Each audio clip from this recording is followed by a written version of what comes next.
Good morning. My name is Arun Krishnamurthy and I run the Environmentalist Foundation of India. Primary thanks and greetings and salutations to every single one of you present here, and having considered me stage worthy to be present here to address every single one of you. I'm grateful to those who thought it's okay to bring me here. The video, I'm very glad they showed that video because we ran this video last Sunday. It was a small promo that we ran for Valentine's Day. We wanted people to come to our lakes to clean our lakes. And I didn't know if anybody even watched this video until I saw it here. So thank you for that. There are many better videos. These were videos made by students like you. Yeah. So why EFI? What is EFI doing? And why is it important that every single one of you here takes note of where India is headed with regards to her environment conservation? Do we understand development? And if we understand development, where do we stand in that process for development? And what is our ideology? These are questions that we need to ask. When I was chatting with someone 2 weeks ago, we were thinking of how do you bring more people to volunteer?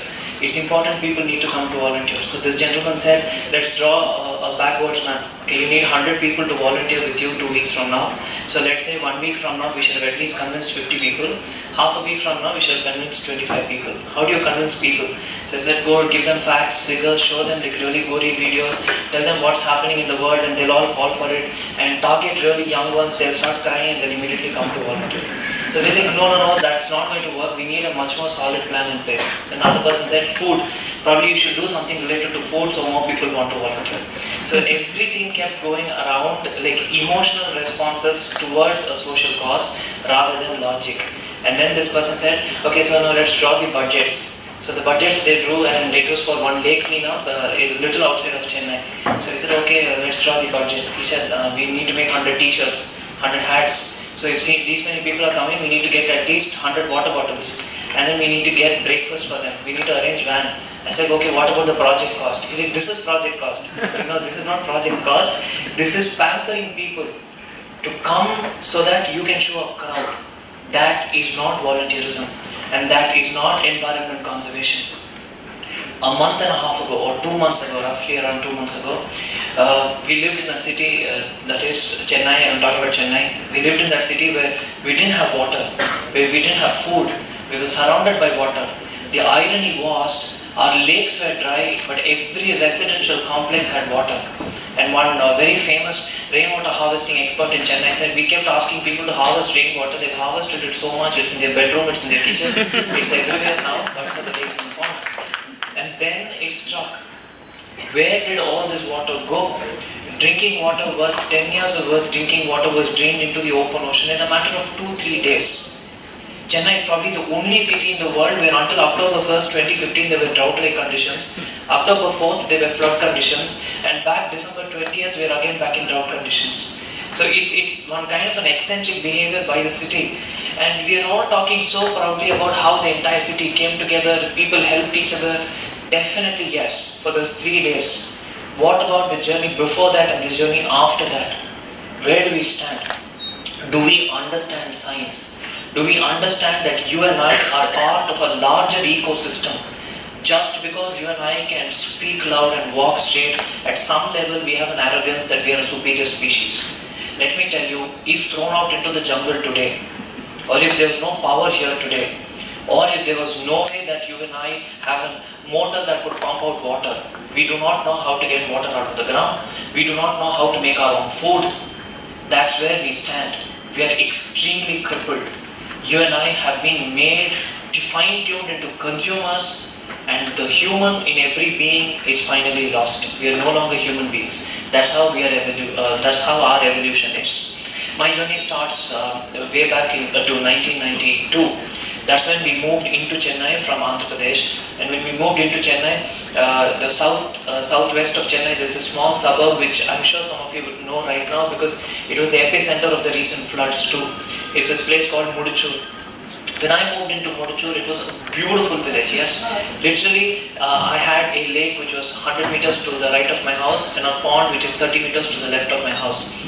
When during monsoons, when the lake gets filled up, the water would flow through my streets into that pond. And as a child, I have memories where we've drank water from the road, literally from the road. And I grew up with dogs. These are wild dogs which will roam around in that neighborhood. A lot of snakes. barn owl, and these used to be natural wonders that you used to cherish. Yes. 1996, 1997 is when the city started growing southwest. When the city started growing is when, I'm sure you must be seeing these television ads these days about how they're selling land everywhere, like a madness. That's what happened there too. So we travel quite a bit as a family. So 1996 summer, when we are out to Kanyakumari and a lot of other places to understand Vivekananda, to track Vivekananda. I didn't even know who Vivekananda was. We just went because my dad wanted us to go, so we went. A month later when we were back, the lake was getting filled up. They were dumping construction debris, and there was a board standing on that lake.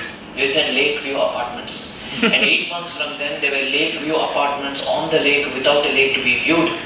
That killed the entire neighborhood. Because we used to be consumers of groundwater. And slowly but steadily, they poisoned us in a way. They made us consumers. They wanted us to buy water. And today, every single house in that colony buys water.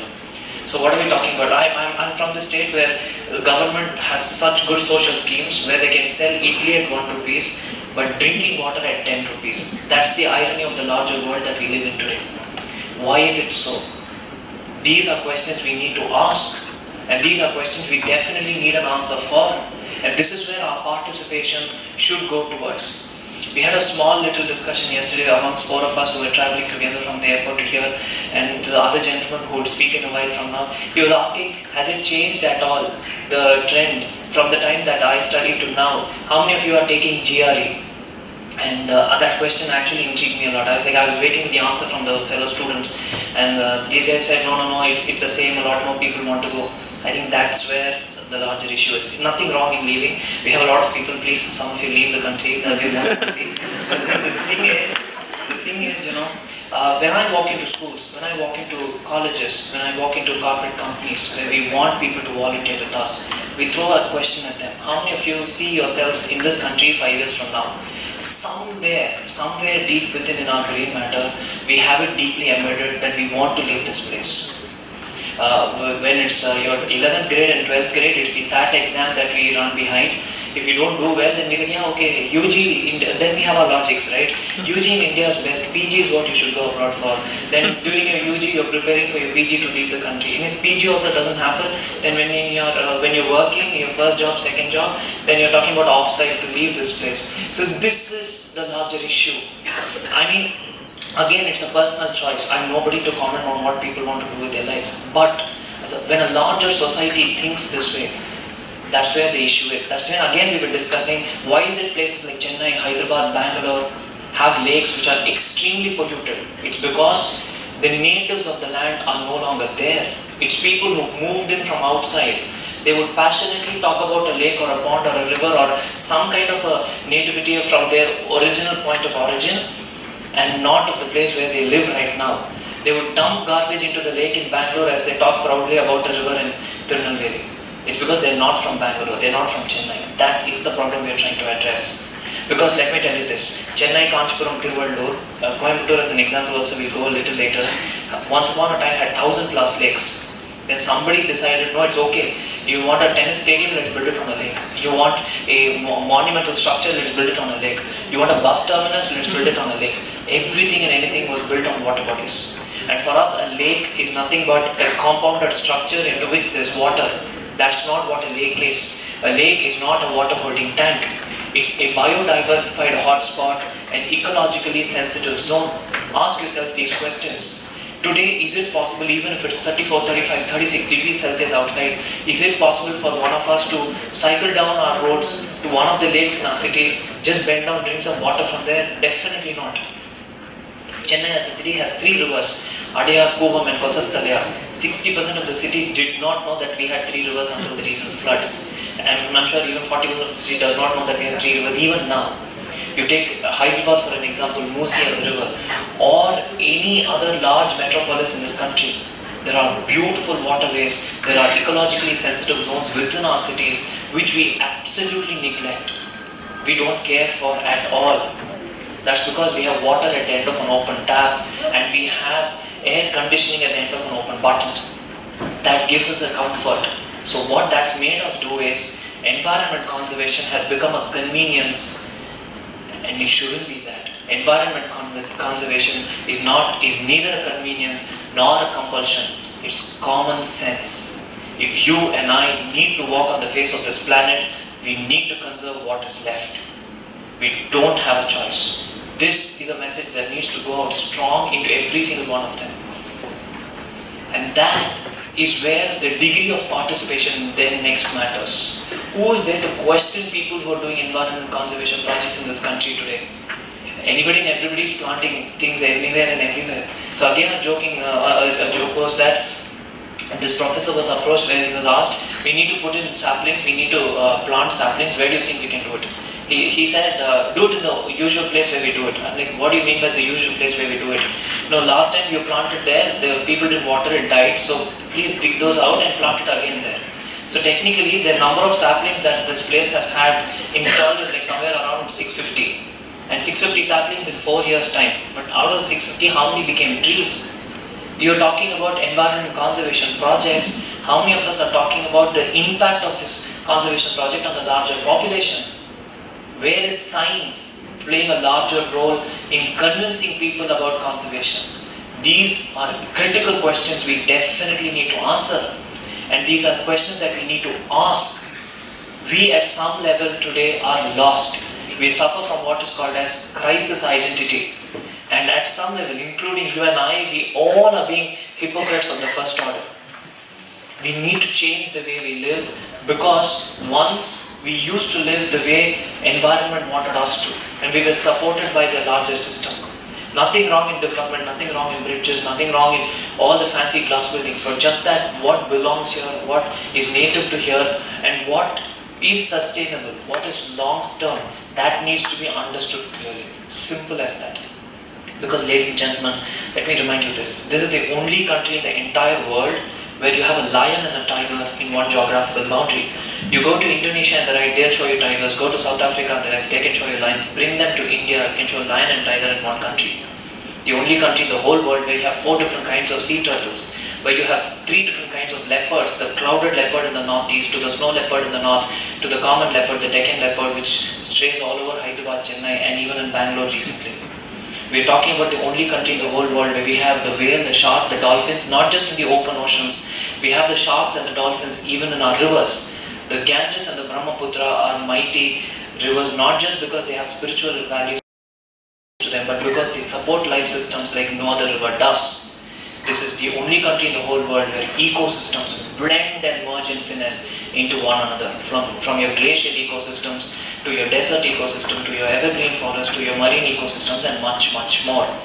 The one country in the whole world where you find the lion, the elephant, the single-horned rhino, so many thousand different kinds of birds. You name the frogs, we have them. You name the snakes, we have them. We have the wild ass in the run of Kutch. We have the horses, we have the camels. Probably despite all this, this is a beautiful, beautiful India with select dirty, dirty Indians. The problem is never with India, it's with the few Indians who need to become responsible, dutiful, and beautiful in a way. Because what we've been given and what we've been presented with is in no comparison to what anybody else has. This is where we need to participate. How do we participate? As young minds, if I'm not wrong, this said, think aloud. You need to think aloud. You need to think aloud for localized solutions. Yes, you need to think aloud, but how are we going to manage our waste? Chennai as a city generates 8,000 to 8,500 tons of garbage every single day. And it sits in larger marshlands, lakes and ponds. We don't have a solution. We need to think about all that now. How are we going to generate energy? What is the source of our energy? How are we better going to conserve our wildlife? And what is the impact on health due to environmental degradation? Do we connect the dots at all? If there is one person in this crowd who has a family member who is sadly affected by cancer or any other infectious agent, do we know that it's because of environmental damage and nothing else? How do we connect all this? How do we sensitize the larger crowd? This is a nation that's driven largely by emotional reactions, driven largely by the movie industry and the politics. How do we break these three? And how do we get people convinced? And how do we get people to understand that we all need to work together are putting aside organizational egos and individual egos. It's time we forgot one hero and great leader. No, all that's not going to work anymore. We all need to get our hands dirty to make sure that this country is clean. When I say clean, we're not talking about just garbage, we're talking about every single thing that we do. How are we going to do that? Those ideas need to come from you. I'm not here as a fancy speaker, I'm more here as somebody who's helpless, who's clueless on how I'm going to take this forward. Because 1.3 billion people and counting, how many people have we reached in the last 8 years? Very, very minute scale in that larger population. We would clean up a lake every Saturday, Sunday. We are at some lake or the other cleaning it with people. The only reason why we're doing that is we want people to understand it's easy to throw and dump garbage. It's very difficult to clean it up. And a lot of people are getting involved. The minute you clean is when people will suddenly realize they have forefathers, and they will walk with plates of flowers, fruits and all the spiritual material which they will come and dump into the lake in the name of offering a puja. Again, nothing against any religion. When you get so involved in this work is when you realize gender doesn't matter, caste, creed, language, nothing matters. Why is all that being raked up again and again? Because they want us to be dumb. They want us to be brainless. They just want us to be mobs. Please break that chain. You have language in your advantage, you have technology in your advantage, you have the global knowledge in your advantage. Again, I'll draw back an influence to the conversation that we had yesterday where one of the students who brought us here was talking about how a lot of you have decided not to go to the US if Donald Trump wins. If I asked you what's going to happen in Tamil Nadu elections 2 months from now, probably there will be little that you know. But you know so much about the Donald Trump election and which caucuses he's winning and not. That's the global knowledge that I'm talking about. What are you doing with all this? Why is it that you're not giving back? And when I say giving back, it's not the money, it's not the material. We're thinking about the manpower, the woman power, the time and the brains. How can that be used? So many fancy cameras in this hall. How many of you have made an effort to click photographs of the biodiversity in and around your place to bring about sensitization? How are you using it to make documentaries which could go out there and convince people? How many days are we going to fight about whether Batman is bigger or Deadpool, whoever that guy is bigger? Can't we make videos which actually propagate, which actually celebrate our environment? How many of you here would have such good passion for science, science-based research, botanical, zoological, hydrological, geological research about our environment? Why can't that come out? How many of you here would actually know to put together some fancy mobile technique through which we could reach a lot more people? This is an open pitch. We need young individuals and not in any organization. Just work as an individual, we will support you from wherever you are. All that we are asking for is that we all need to work together, including the other speakers who have come here, the organizers, the students. Because let me remind you this, we all wait for turning points in life. I believe in one thing, at some point we have to turn, otherwise these turning points would never happen. And what I was once told was, psychologically